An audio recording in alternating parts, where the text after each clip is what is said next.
मोगरा फुलला, मोगरा फुलला, मोगरा फुलला, मोगरा फुलला.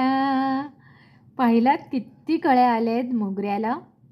तुम्हालाही वाटतं ना की तुमच्या दारीसुद्धा असा एक मोगरा असावा आणि हा असा बहरलेला असावा. वाटणारच. पहा बरे किती शुभ्र फुले आहेत. पण या मोगऱ्याची निगा राखायची आणि ती कशी राखायची ते मी आज तुम्हाला सांगणार आहे. काही सोप्या छोट्याशा टिप्स आहेत.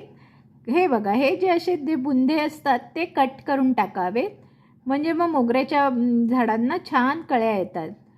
आणि दुसरं म्हणजे मोगऱ्याच्या फुलाला सूर्यप्रकाश पाहिजे, त्यामुळे मोगऱ्याचं झाड हे कधीही घरात लावू नये. ते नेहमी बाहेरच लावावं, अंगणात लावावं, म्हणजे त्याला सूर्यप्रकाश 24 तास मिळू शकतो. आणि थर्ड थिंग म्हणजे मोगऱ्याच्या झाडाचं खोड असतं हे जरासं गोड असतं, त्यामुळे त्याला मुंग्या येण्याच्या संभावना असतात. तर त्यासाठी तुम्ही काय कराल, थोडीशी कापूर किंवा तुरटी ह्याचं मिक्सर करून ते तुम्ही झाडांच्या बुंद्यात घातलं तर मोगऱ्याच्या झाडाला कधीही मुंग्या आणि कुठचीही कीड लागणार नाही.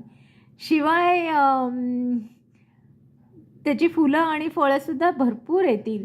हवं तर थोडंसं लिंबू पिळालं तरी चालेल.